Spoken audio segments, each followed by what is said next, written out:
గడిచిన 15 రోజుల్లో వివిధ గురుకులాల్లో 4 విద్యార్థినులు ఆత్మహత్యలు చేసుకోవడం బాధాకరం.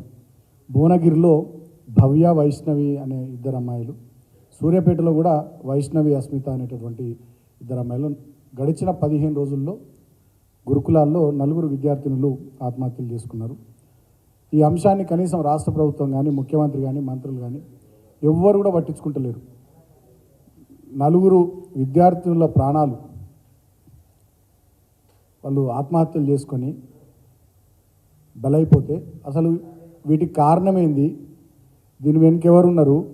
వాళ్ళ విద్యార్థుల తల్లిదండ్రులు ఆందోళన చేసినారు, వివిధ రాజకీయ పార్టీలు, ప్రజా సంఘాలు ఆందోళనలు చేసినాయి. అయినప్పటికీ కూడా ఇప్పటి వరకు ఈ అంశానికి సంబంధించి ముఖ్యమంత్రి గారు ఒక్క మాట కూడా మాట్లాడకపోవడం నిజంగా చాలా బాధాకరం. ముఖ్యమంత్రి రాష్ట్రంలో ఇటువంటి సంఘటనలు జరుగుతూ ఉంటే ఆయననేమో ఢిల్లీ పెద్దలను కలవడానికి ఢిల్లీ టూర్లలో ప్రత్యేక విమానాలలో ప్రజాధనాన్ని దుర్వినియోగం చేసుకుంటూ ఢిల్లీకి చక్కర్లు కొట్టే పనిలో బిజీగా ఉండడం నిజంగా చాలా బాధాకరం. ఇవాళ వీళ్ళు శ్వేతపత్రాలు విడుదల చేస్తూ ఉన్నారు అసెంబ్లీ వేదికగా. సరే, మా నాయకులు చాలా గట్టిగా ధీటుగా సమాధానం చెప్పి వాళ్ళ తప్పుడు ప్రచారాన్ని, దుష్ప్రచారాన్ని, అర్ధసత్యాలను, అసత్యాలను సమర్థవంతంగా అసెంబ్లీ వేదికగా మా నాయకులంతా తిప్పికొట్టడం జరిగింది. మా హరీష్ రావు గారు కానీ, మా కడియం శ్రీగారు గారు కానీ, మా పల్లా రాజేశ్వర రెడ్డి గారు కానీ, మా కేటీఆర్ గారు కానీ, మా జగదీశ్వర్ రెడ్డి గారు కానీ, మా నాయకులంతా కూడా చాలా సమర్థవంతంగా వాళ్ళు చేస్తున్నటువంటి తప్పుడు ప్రచారాన్ని అసెంబ్లీ వేదికగా తిప్పికొట్టడం జరిగింది. నేను ఒకటే మాట అడుగుతున్నా, ఇవాళ ఈ ముఖ్యమంత్రికి వీళ్ళు ఇచ్చినటువంటి హామీలు, 6 గ్యారంటీలు, ఎన్నికల మేనిఫెస్టోలోని అంశాలు, వీటితో పాటు ఎన్నికలకు ముందు వీళ్ళు ఇచ్చినటువంటి మహిళా డిక్లరేషను, యూత్ డిక్లరేషను, మైనారిటీ డిక్లరేషన్లకు సంబంధించి ఏమన్నా ఒక్కటన్నా అమలు చేసే ఆలోచన ఉందా లేదా? ఇవాళ ముఖ్యమంత్రి ఆయన పనితీరు, ఆయన మాటలు, ఆయన పద్ధతి చూస్తే మాకైతే చాలా అనుమానాలు వస్తూ ఉన్నాయి. ఇప్పుడు మళ్ళీ ఏదో కొత్త వార్త వస్తూ ఉంది, త్వరలో ఎన్నికల షెడ్యూల్ వస్తుంది, పార్లమెంట్ ఎన్నికల షెడ్యూల్ వస్తుందని చెప్పి తెలుస్తూ ఉంది. ఈ దేశంలో, ఈ రాష్ట్రంలో పార్లమెంట్ ఎన్నికల షెడ్యూల్ తొందరగా రావాలని ఎవరు అనుకుంటలేరు. కానీ ఈ ముఖ్యమంత్రి రేవంత్ రెడ్డి ప్రొద్దునే జూబ్లీ హిల్స్ నుంచి వాళ్ళ ఇంటి నుంచి బయలుదేరంగానే ఆ పెద్దమ్మ గుడికాడ ఆ రోడ్డు మీదకి వెళ్ళినే కార్లకు వెళ్ళిన అద్దాలు దించి పెద్దమ్మ తల్లికి మొక్కుకుంటుండట. ఎంత తొందరగా నోటిఫికేషన్, ఎంత తొందరగా షెడ్యూల్ వస్తే అంత మంచిగా ఉండాలి. ఈ 6 గ్యారంటీల అమలు దాటేయచ్చు కదా. షెడ్యూల్ వచ్చింది, ఎన్నికల కోడ్ ఉందని చెప్పి దీన్ని దాటేసి తనకు రోజు మొక్కుకుంటుందని చెప్పి అందరు బయట మాట్లాడుతూ ఉన్నారు. సో ఇప్పటికైనా నేను ముఖ్యమంత్రిని కోరుతా ఉన్నా, మీరు ఇచ్చినటువంటి హామీల మీద, 6 గ్యారంటీల మీద, ఎన్నికల మేనిఫెస్టో మీద, యూత్, మైనారిటీ, మహిళా డిక్లరేషన్లలో మీరు ఏదైతే చెప్పారో వాటి అమలు మీద శ్రద్ధ పెట్టాలని ముఖ్యమంత్రిని కోరుతా ఉన్నా. వీటిని అమలు చేయకుండా, వీటి విషయంలో పని చేయకుండా కేవలం ఈ రాష్ట్రంలో ప్రజల దృష్టిని మరల్చే ప్రయత్నాలు జరుగుతూ ఉన్నాయి. కాళేశ్వరం ప్రాజెక్ట్ అనేది కేవలం ఒక మేడిగడ్డ బ్యారేజ్ కాదు. దాంట్లో మేడిగడ్డ, అన్నారం, సుందిలో 3 బ్యారేజ్లు ఉన్నాయి, అనేక రిజర్వాయర్లు ఉన్నాయి, అనేక పంపింగ్ స్టేషన్లు ఉన్నాయి, పెద్ద ఎత్తున డిస్ట్రిబ్యూటరీ నెట్వర్క్ ఉంది. వాటన్నిటి సమాహారమే కాళేశ్వరం ప్రాజెక్టు. దాదాపు కాళేశ్వరం ప్రాజెక్టు వచ్చిన తర్వాత 15 లక్షల ఎకరాల ఆయకట్టు స్థిరీకరణ జరిగింది.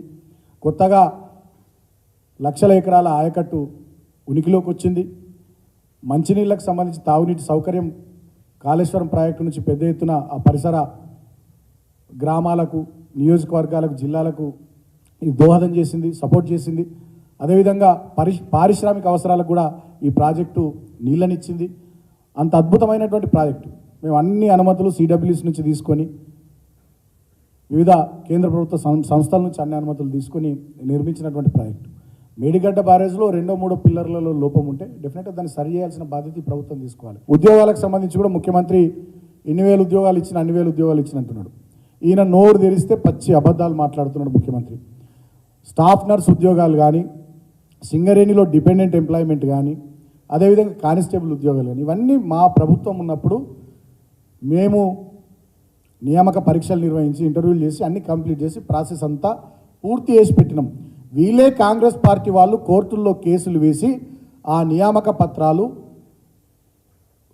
వీళ్ళకి అందివ్వకుండా ఆపిరు, అడ్డుపడ్డారు. మళ్ళీ వీళ్ళు అధికారంలోకి వచ్చినాక కోర్టుల్లో కేసులు విత్డ్రా చేసుకొని ఇవాళ వీళ్ళేదో ఉద్యోగాలు ఇచ్చినట్టు ఎల్బీ స్టేడియంలో సిగ్గు లేకుండా ప్రచారం చేసుకుంటా ఉన్నారు. వీళ్ళే ఉద్యోగాలు ఇచ్చిన. నేను అడుగుతా ఉన్నా, ఈ 3 నెలల్లో మీరు ఇచ్చిన నోటిఫికేషన్లు ఎన్ని, మీరు పెట్టిన రాత పరీక్షలు ఎన్ని, మీరు పెట్టిన కండక్ట్ చేసిన ఇంటర్వ్యూలు ఎన్ని, మీరు ఇచ్చిన ఉద్యోగ నియామక పత్రాలు ఎన్ని, దమ్ముంటే దాని మీద శ్వేతపత్రం విడుదల చేయి.